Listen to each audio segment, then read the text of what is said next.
नमस्कार दोस्तों, target with PS Parihar channel में आपका स्वागत है। आइए शुरू करते हैं और देख लेते हैं कि आज के समाचार पत्रों में विद्यार्थी जीवन से संबंधित कौन कौन सी सूचनाएं हैं। आगे बढ़ने से पहले एक सूचना उन छात्रों के लिए जो छात्र इलाहाबाद हाई कोर्ट की भर्ती ग्रुप सी और ग्रुप डी की तैयारी कर रहे हैं। वे सभी अभ्यर्थी चक्षु प्रकाशन की इस बेस्ट बुक को ले सकते हैं, जिसमें 2450 से ज्यादा बहुविकल्पीय प्रश्न दिए हुए हैं और इनकी पूरी की पूरी विस्तृत व्याख्या भी दी गई है। 25 प्रैक्टिस सेट इसमें आपको मिलेंगे और 2 सॉल्व पेपर भी मिलेंगे। सभी कापी किताबों की दुकानों में चक्षु प्रकाशन की हाई कोर्ट इलाहाबाद की ये जो बुक है वो मिल जाएगी। और अगर आप लोग ऑनलाइन ही मंगवाना चाहते हैं तो उसकी भी लिंक मैंने डिस्क्रिप्शन बॉक्स में दे दी है, वहां पर जाकर के आप लोग ऑनलाइन भी मंगवा सकते हैं। काफी अच्छी ये पुस्तक है। इलाहाबाद हाई कोर्ट की भर्तियों में जिस प्रकार के प्रश्न पूछे जाते हैं, जो स्तर होता है उसी तरीके के प्रश्नों का इसमें समावेश किया गया है। पूरा का पूरा जो सिलेबस हाई कोर्ट भर्ती का इसमें कवर किया गया, जैसे यहाँ पर लिखा हुआ है हिंदी, समान सचेतता, अंग्रेजी और गणित। चलिए शुरू करते हैं अब आज की सूचना को। सबसे पहले हम लोग बात करेंगे उत्तर प्रदेश लोक सेवा आयोग। उत्तर प्रदेश लोक सेवा आयोग ने फिर से एक भर्ती का परिणाम संशोधित किया है और लगातार इस तरीके का बदलाव उत्तर प्रदेश लोक सेवा आयोग कर रहा है। और देखिए यहाँ पर उसी क्रम में लिखा हुआ है कि 17 दिन में आयोग ने बदला तीसरा परिणाम। एपीओ का परिणाम बदल दिया है। प्रारंभिक परीक्षा का लिखा आयोग ने 17 दिन में तीसरी बार अपने परिणाम में संशोधन किया है। इसके पहले 5 नवंबर को सहायक वन संरक्षक, क्षेत्रीय वन अधिकारी आरएफओ सेवा 2021 मुख्य परीक्षा और 31 अक्टूबर को सम्मिलित राज्य अभियंत्रण सेवा परीक्षा 2021 के तहत सहायक अभियंता भर्ती का परिणाम संशोधित किया है। आवेदन के लिए अलग से विज्ञप्ति जारी की जाएगी। उत्तर प्रदेश लोक सेवा आयोग के सचिव आलोक कुमार का कहना है कि एपीओ 2022 प्रारंभिक परीक्षा के परिणाम में संशोधन मामले में जांच के बाद जिम्मेदारी तय करते हुए आयोग आवश्यक कार्रवाई करेगा। अभी तक तो हमने नहीं सुना है। और सफल अभ्यर्थियों के आवेदन प्राप्त करने के लिए अलग से विज्ञप्ति जारी की जाएगी। क्या ये मजाक करते हैं छात्रों के साथ में? और कौन सा ऐसा कर्मचारी है जो भांग खा करके इस तरीके के रिजल्ट तैयार कर देता है? और यहाँ पर लिखा कि सफल अभ्यर्थियों के आवेदन प्राप्त करने के लिए अलग से विज्ञप्ति जारी की जाएगी। एपीओ के 69 पदों के लिए 21 अगस्त को प्रारंभिक परीक्षा आयोजित की गई थी, जिसमें कुल 64,100 आवेदकों में से 33,315 विद्यार्थी शामिल हुए थे। आयोग ने प्रारंभिक परीक्षा का परिणाम 23 सितंबर को घोषित किया था और फिर से ये बदल दिया गया है। कल उत्तर प्रदेश लोक सेवा आयोग ने 3-4 विज्ञप्ति लगातार जारी की थी, जिनमें से एक विज्ञप्ति यहाँ पर एक ये लिखा हुआ है प्रतीक्षा सूची से प्रवक्ता बने जावेद। यूनानी विभाग की एक भर्ती थी जिसमें प्रवक्ता की, जिसमें लिखा हुआ है आले जात पद पर चयनित मोहम्मद खालिद के अनुरोध पर उत्तर प्रदेश लोक सेवा आयोग ने उनका चयन निरस्त कर दिया और उनके स्थान पर प्रतीक्षा सूची से एस जावेद अली के चयन की संस्तुति की गई है। इसी तरीके से उत्तर प्रदेश लोक सेवा आयोग ने कार्मिक अधिकारी के एक पद का परिणाम भी जारी कर दिया। लिखा मुद्रण एवं लेखन सामग्री विभाग में कार्मिक अधिकारी के एक पद का सीधी भर्ती का परिणाम कल जारी कर दिया गया है।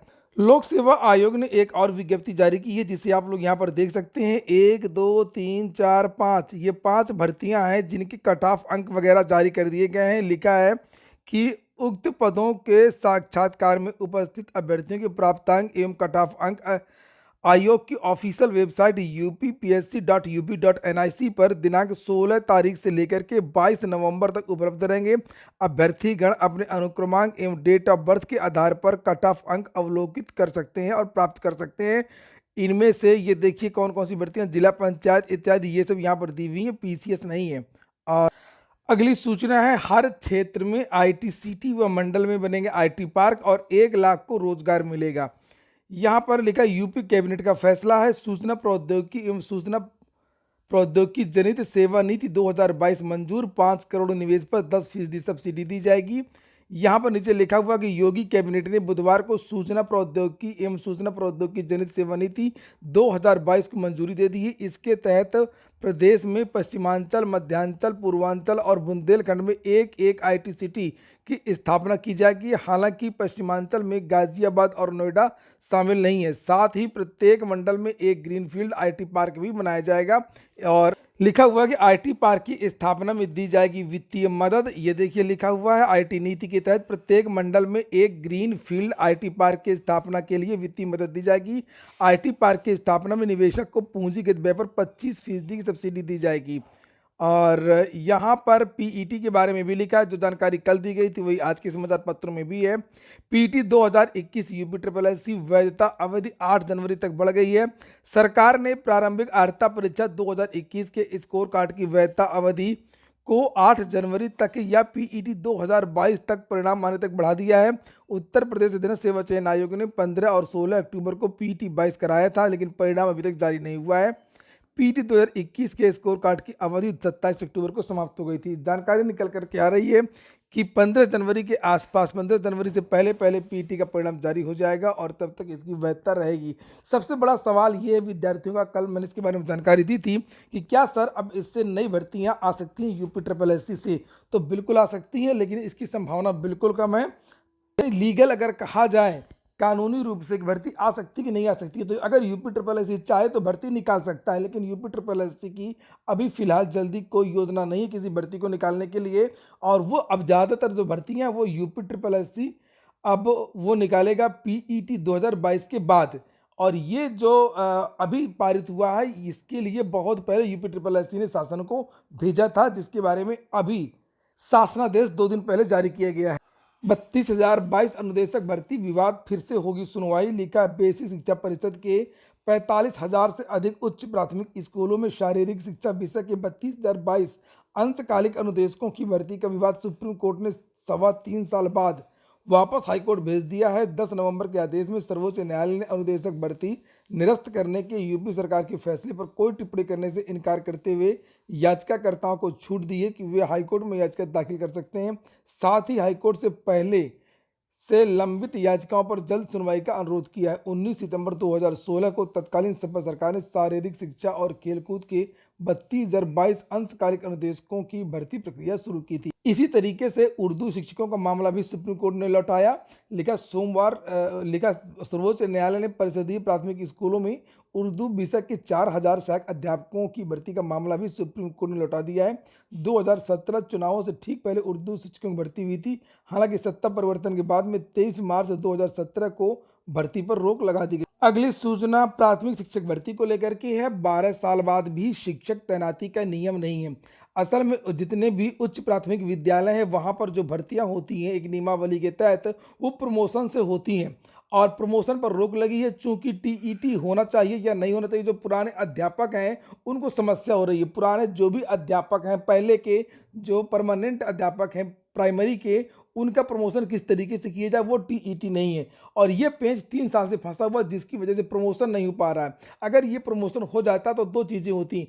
एक तो ये है कि उच्च प्राथमिक विद्यालयों में अध्यापक मिल जाते, जिनका जो 1 से 5 वाले जो अध्यापक हैं वो 6 से लेकर के 8 तक के विद्यालयों में पढ़ाते और विद्यार्थियों को अध्यापक मिल जाते। और दूसरी बात ये है कि जो बेसिक जो पद हैं वो और अधिक रिक्त हो जाते, तो यहाँ पर नई भर्ती का रास्ता भी साफ हो जाता। दोनों चीज़ें रुकी हुई हैं। लिखा हुआ है कि प्रदेश के 45,000 से अधिक परिषदीय उच्च प्राथमिक स्कूलों में 12 साल बाद भी शिक्षकों की तैनाती के नियम नहीं बन सका। इस वजह से आरटीई के अनुसार कक्षा 6 से 8 तक के छात्र छात्राओं को गुणवत्तापूर्ण शिक्षा नहीं मिल पा रही है। राष्ट्रीय अध्यापक शिक्षा परिषद एनसीटीई की 23 अगस्त 2010 को जारी अधिसूचना में शिक्षकों की तैनाती के संबंध में गाइडलाइन दी गई थी, लेकिन बेसिक शिक्षा परिषद के अधिकारी उसे आज तक लागू नहीं कर सके हैं। नियमों के अनुसार कक्षा 6 से ऊपर पढ़ाने के लिए वही अध्यापक पात्र होते हैं जिन्होंने संबंधित विषय को स्नातक स्तर पर पढ़ा हो।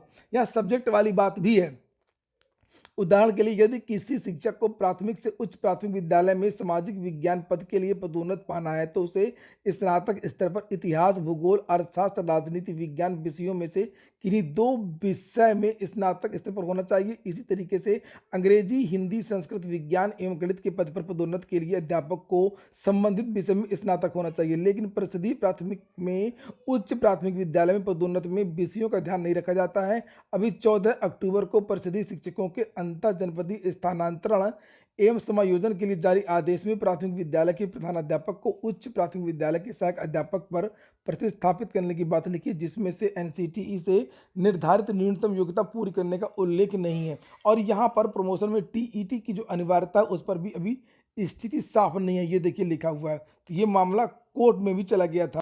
देखिए इसमें लिखा हुआ है कि मद्रास सरकार, ये देखिए लिखा है, मद्रास उच्च न्यायालय ने आर शक्तिवेल बना तमिलनाडु सरकार मामले में यह निर्णय दिया कि प्राथमिक से उच्च प्राथमिक विद्यालय में पदोन्नत के लिए उच्च प्राथमिक विद्यालय स्तर की शिक्षक पात्रता परीक्षा टीईटी पास होना चाहिए। लेकिन बेसिक शिक्षा विभाग अब तक इसको साफ नहीं कर पाया है कि प्रमोशन में टीईटी होना चाहिए या नहीं होना। एम्स दिल्ली से 254 पदों पर भर्ती आई है। साइंटिस्ट की, जनरल ड्यूटी, मेडिकल ऑफिसर इत्यादि की। आप लोग यहाँ पर देख सकते हैं अलग अलग पद के लिए अलग अलग आयु हुई पात्रताएं भी सबकी अलग अलग है। चयन का तरीका यहाँ पर लिखा हुआ है। आवेदन की जो लास्ट डेट है वो 19 नवंबर है। वेबसाइट है www.aiims.edu। इस वेबसाइट पर जाकर के आप लोग विस्तृत नोटिफिकेशन देख सकते हैं और आवेदन भी कर सकते हैं। अगली सूचनाएं हैं एसएससी की। लिखा स्टेनोग्राफर ग्रेड सी और डी परीक्षा आज से शुरू हो रही है और हिंदी ट्रांसलेटर परीक्षा की आंसर की जारी कर दी गई है। कर्मचारी चयन आयोग ने junior Hindi translator, junior translator और सीनियर हिंदी ट्रांसलेटर परीक्षा 2022 के प्रथम प्रश्न पत्र का परिणाम 3 नवंबर को जारी किया था। आयोग ने इसकी आंसर की बुधवार को जारी कर दी है। एसएससी 41.26% ने छोड़ दी जेई की परीक्षा। कर्मचारी चयन आयोग की जूनियर इंजीनियर भर्ती 2022 की पेपर 1 परीक्षा से 41.26% अनुपस्थित रहे हैं। और कुछ सूचनाएं एलटी ग्रेड की भी हैं। लिखे नियुक्ति के लिए भेज रहे हैं पंजीकृत पत्र। राजकीय माध्यमिक विद्यालयों में चयनित सहायक अध्यापक और प्रवक्ता परिणाम जारी होने के महीनों बाद भी नियुक्ति न मिलने से छात्र परेशान है। नियुक्ति की मांग को लेकर के चयनित अभ्यर्थी अब विभाग को पंजीकृत डाक के माध्यम से पत्र भेज करके नियुक्ति की मांग कर रहे हैं। नीचे लिखा हुआ है कि 20 अक्टूबर तक ऑनलाइन स्कूलों का विकल्प लिया था। 30 अक्टूबर तक इनका पदस्थापन होना था, लेकिन अभी तक नियुक्ति पत्र जारी नहीं हो सका। वहीं चयनित अभ्यर्थियों को नियुक्ति पत्र में देरी होने पर विभाग के अफसर कुछ भी नहीं बोल रहे। टीजीटी जीव विज्ञान 2011 होने से बच गई प्रधानाचार्य भर्ती, चूंकि इसका परिणाम जारी कर दिया गया है और टीजीटी जीव विज्ञान 2011 की भर्ती अभी भी फंसी हुई है। लिखा अशासकीय सहायता प्राप्त माध्यमिक विद्यालयों के लिए 632 पदों पर प्रधानाचार्य भर्ती 2013 का परिणाम उत्तर प्रदेश माध्यमिक शिक्षा सेवा चयन आयोग ने घोषित कर दिया, बोर्ड ने। लेकिन इसकी पटकथा उत्तर प्रदेश राष्ट्रीय शैक्षिक महासंघ के प्रयास से याचिका हाईकोर्ट में पैरवी के चलते लिखी गई। चयन बोर्ड ने वर्ष 2013 में विज्ञापन जारी करके आवेदन लिए थे, लेकिन उसके बाद भर्ती जो प्रक्रिया वो ठंडे बस्ते में चली गई थी। यहाँ पर लिखा कि डॉक्टर संतोष ने बताया कि यदि राष्ट्रीय शैक्षिक महासंघ के प्रयास से संघर्ष का रास्ता न अपनाया गया तो यह भर्ती 2011 की टीजीटी जीव विज्ञान की तरह अटकी रहती। चयन बोर्ड ने 83 पदों के लिए कराई गई टीजीटी भर्ती परीक्षा का परिणाम अभी तक घोषित नहीं किया है। इसका भविष्य क्या होगा यह स्पष्ट नहीं है। टीजीटी जीव विज्ञान जो है वो अभी भी फंसी हुई है। ये होगी एक और सूचना रह गई है, उसको भी देख लीजिए। लिखा सरकार व उत्तर प्रदेश लोक सेवा आयोग डाल रहे हैं एक दूसरे के पाले में गेंद। और सुप्रीम कोर्ट ने उत्तर प्रदेश में विशेषज्ञ डॉक्टरों के 2382 रिक्त पदों को भरने में देरी पर उत्तर प्रदेश सरकार और उत्तर प्रदेश लोक सेवा आयोग को फटकार लगाई है। आयोग ने कहा है सरकार और आयोग एक दूसरे के पाले में गेंद डाल रहे हैं और साथ ही चेताया कि राज्य सरकार और आयोग से यह काम नहीं हो पा रहा तो इसकी जिम्मेदारी किसी अन्य एजेंसी को दे दी जाए। और ये बात हो रही है चिकित्सकों की भर्ती की। लगभग 2800 पदों पर ये भर्ती होनी है। लिखा है जस्टिस संजय किशन कौल और अब जस्टिस अभय एस ओका की पीठ ने भर्ती प्रक्रिया में देरी पर खेद व्यक्त किया है और पीठ ने कहा कि जिस तरीके से इस मामले में राज्य सरकार आगे बढ़ रही है उसी तरीके से आयोग के साथ संचार की कमी है। इस बात से हम काफ़ी दुखी हैं। खाली पद न भरे जाने के कारण इन्हें अगली भर्ती प्रक्रिया में शामिल किए जाने की आवश्यकता है। अदालत ने गौर किया कि राज्य सरकार ने 10 जून 2022 को राज्य आयोग में रिक्तियों को फिर से प्रकाशित कराने का अनुरोध किया था। आयोग को उस पत्र का जवाब देने में 4 महीने लग गए।